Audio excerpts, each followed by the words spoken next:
So today I'm going to be talking about Paul Chan.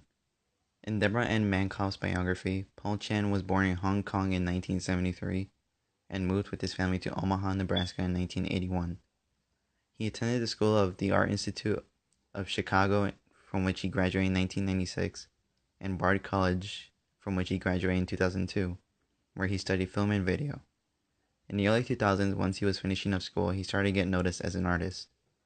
Many of his themes in art can be quite ambiguous to viewers, but they tend to convey messages of general concepts that mainly range from philosophy, politics, social and societal issues, history, and even pop culture at times. He does have a wider range to other topics and is free to incorporate any other types of themes into his artwork. Technology was a main method for Chan's creations during most of his art career. At first he was very fond of making drawings, animations, and cartoons, but after a while he would eventually get into more styles of art on the computer with things like Photoshop and paint boxes. Chan was very involved in video editing and creating art from any type of technological device such as cameras or computers.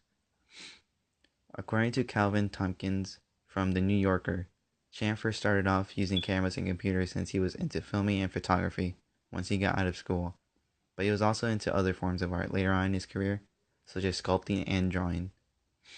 He was even offered a teaching position in 1996 at the Art Institute after he graduated from there. His artwork, along with his digital editing, helped him gain more recognition opportunities at advancing in his career. Many of his intentions behind his artwork mainly involved political issues and social situations that he felt he needed to address. When it comes to politics, he tends to enforce his ideologies that branch off his political stance.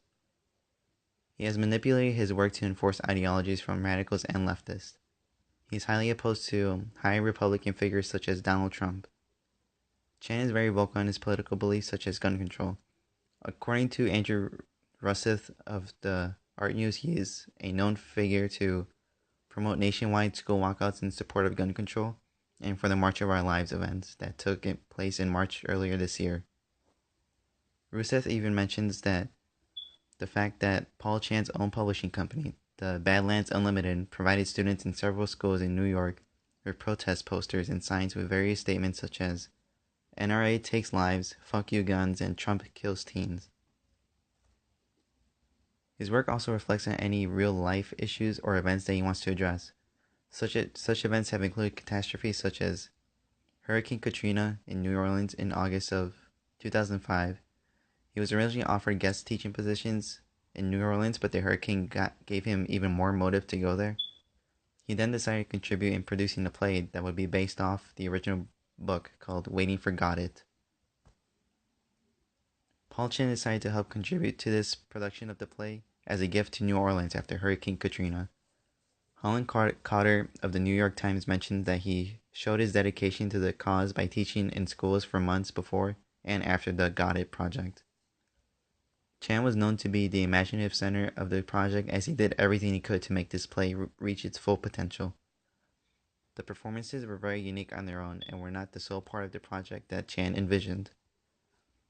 Cotter also states that the play took place in the actual ruins that the hurricane left behind and with very limited stage equipment.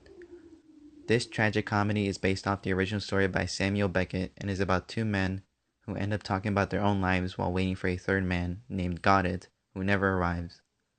The idea behind the story is very nihilistic, in which it emphasizes that life has no meaning, symbolized by the two men waiting for the third man who never shows. He wanted to emphasize the comparison of hurricane victims waiting for food and other essential post-Katrina to the theme of the story. Chan didn't want to give hopelessness to the victims of the hurricane, but rather reach out to higher authorities and encourage them to help the people that were affected by the hurricane. If no one helped, then the victims would go through similar situations in which they are waiting for something to happen that probably never will happen.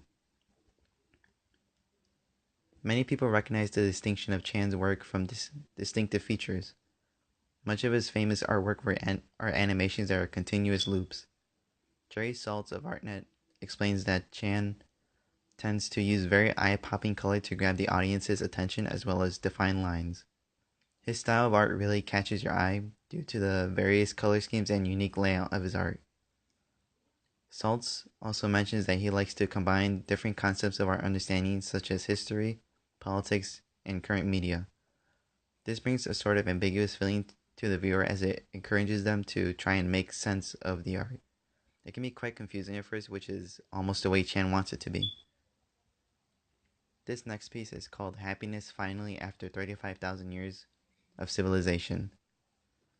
Chan had been influenced by his perspective and view of other work he has seen.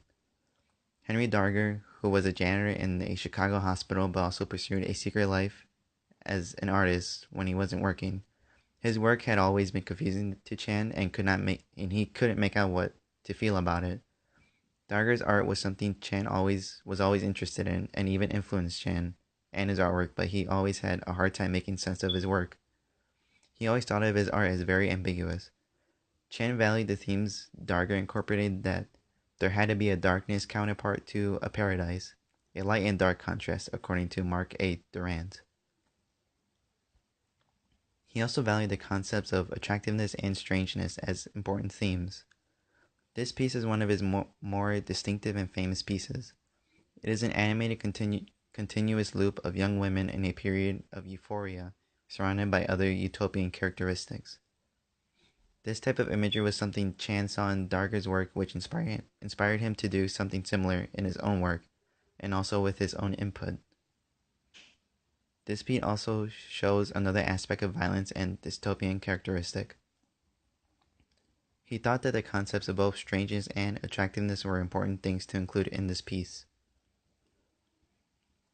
He also tries to convey a message throughout all his work through photographs and drawings. Chan can be very political and assertive in his work by making his message clear and encouraging to people by telling them to take action for what he thinks is right. Chan and other people would post photographs of Iraqi civilians around as a protest to the invasions in Iraq.